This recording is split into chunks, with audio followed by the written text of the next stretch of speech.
G'day there, this is John Bowe. I'm at the Canberra Festival of Speed. It's a fantastic event, so if you're not here, make sure you're here next year.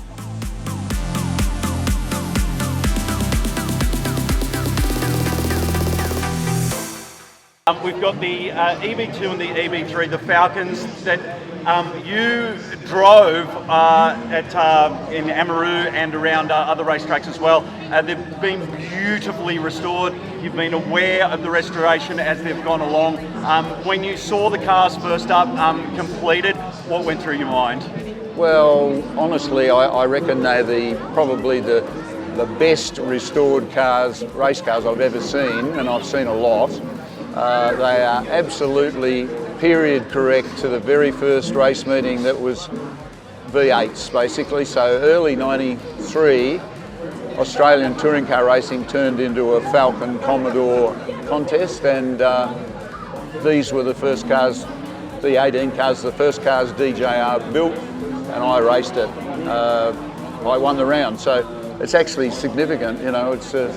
It was an important part of our motor racing history, and to see it like this, it's just the way it turned up at Amaroo.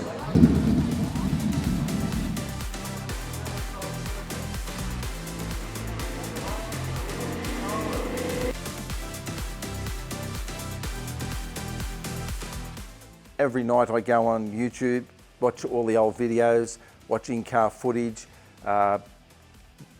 anything I could find.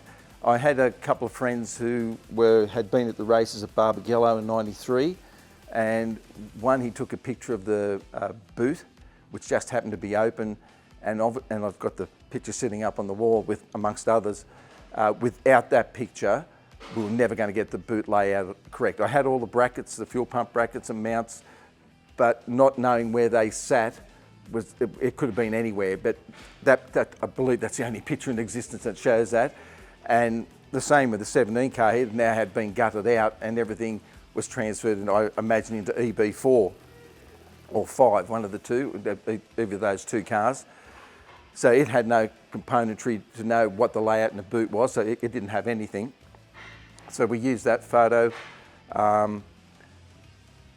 It's been, you know, small details of even the mirror, which is, I've made that by hand. You know, I can see John Bowe sticking his hand, about to stick his hand out the window and pull the glass in. I think you can see the glass hangs outside of the mirror. Lots of little details, the door trims are EA door trims. That's what they used in the early cars, because they were, you know, obviously they were still EA, EB, because they were built in '92. And talking to Keith Chesterton, we stayed with the EA door trim because they were lighter than the EB ones. You know, light EB ones had cloth trim in them, but they continued on with them. You know, even dash layout, some of the videos which are blurry, you know, you can see some layout of the dash, but I was fortunate enough, again, the same friend who took a picture of the boot, took a sneaky shot of the dashboard and the car, and from those 2 photos, or 3 photos, it's without them, it would have been extremely difficult to try and guess it, you know. But from one of the photos I see, they're pretty much dead on.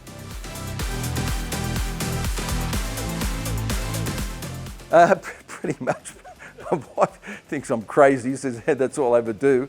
But I figured it deserves that amount of attention to detail. Otherwise, these cars could have been worlds apart from what they were. And as far as I know, they're not.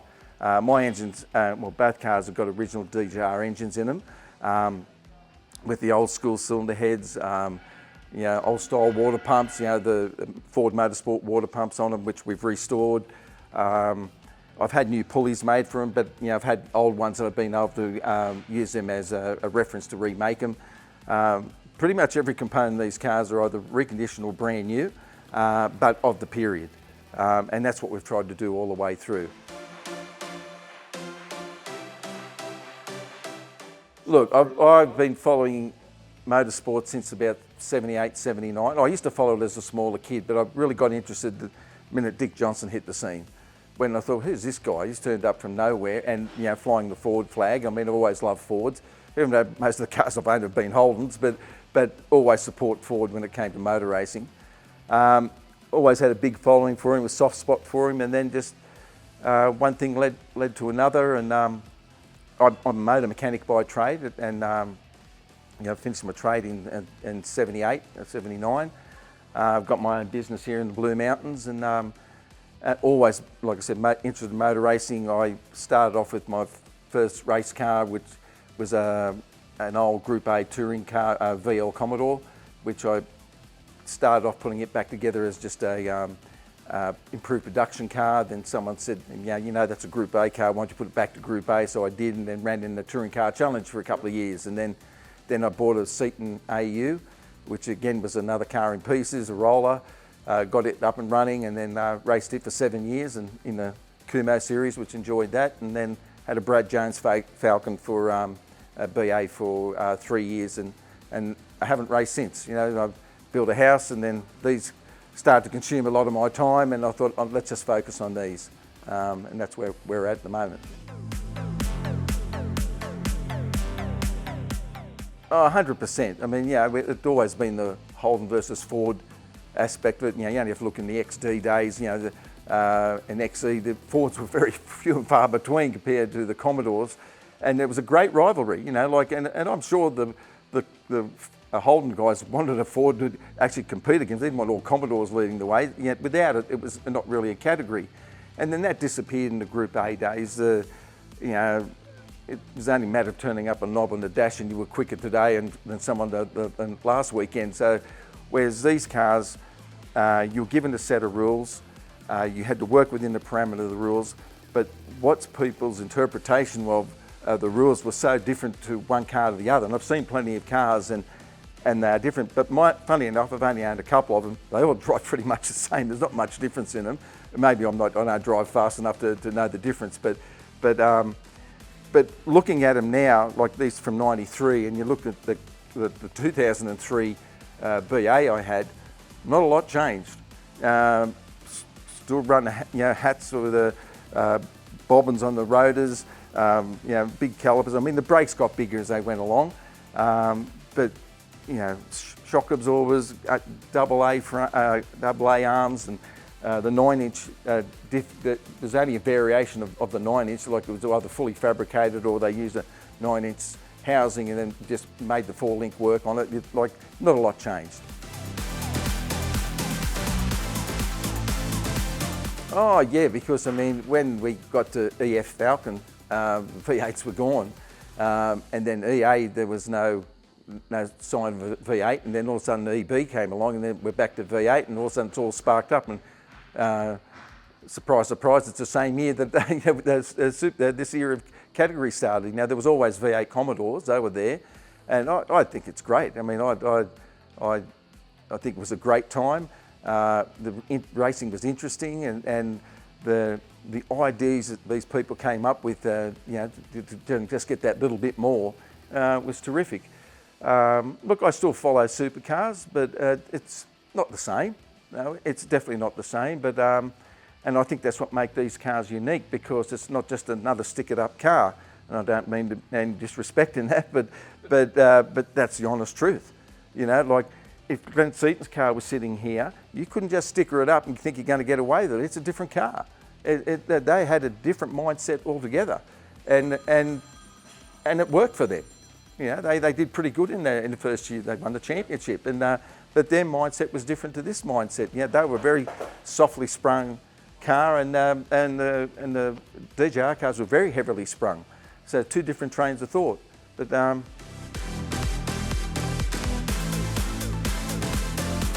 I think it's extremely significant. The fact that when we talk about EB Falcons that have any provenance, this is it. There's two of them. And there's probably a third one out there, the Glenn Seaton car, which is not really sure of the history of it or where it is. But that's the only three that I know of. But the two from the same team of the same year, and to do what they did in the first round, I really think it's really significant for the history of our V8 series that we have. that's why I've dedicated so much time to it. People have asked me, do you think someone else could have done this job? I says, I'm sure there's people that could have done the job. Whether they've gone to the amount of detail I have, I don't know, but I was very lucky to come across some fortunate people who had some really significant photos that without them, they could be anything. But it doesn't matter if we take a picture of this car or take a picture of the 18 car, it's the same photo. Whatever you take a picture of, it looks exactly the same. The only thing that'll be different is the bar work in that engine bay, and that's about it. That's what I've maintained to do down as been building the cars, make sure they're identical in every sense, and just because we don't have it doesn't mean doesn't get it. Make sure you get it.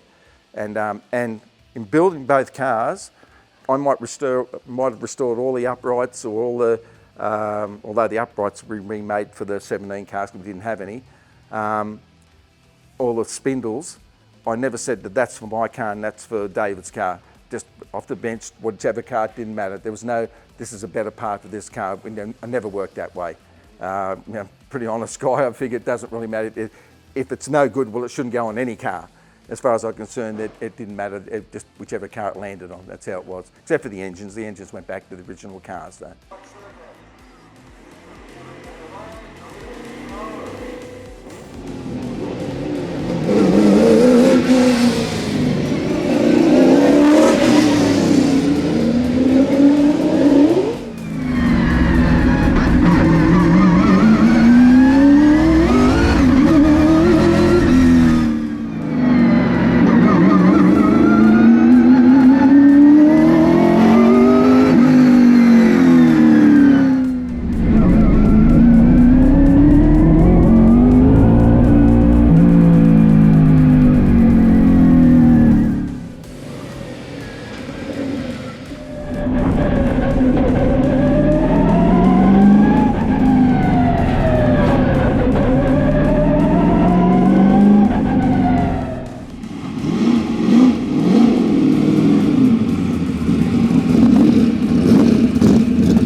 It's a tight little track, but shit, it was fun. It accelerates, eh? I'll repeat that. It accelerates.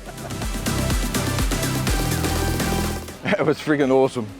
It's been a long time since I've driven a car pretty quick, and very happy with it. It's one of the best cars I've ever driven. I can't believe it's over 30 years old and better than the later cars I've had. Unbelievable. Really, really, really happy. Tons of grunt, pulls up all right, turns really good. What else do you want it to do? You know, thank you.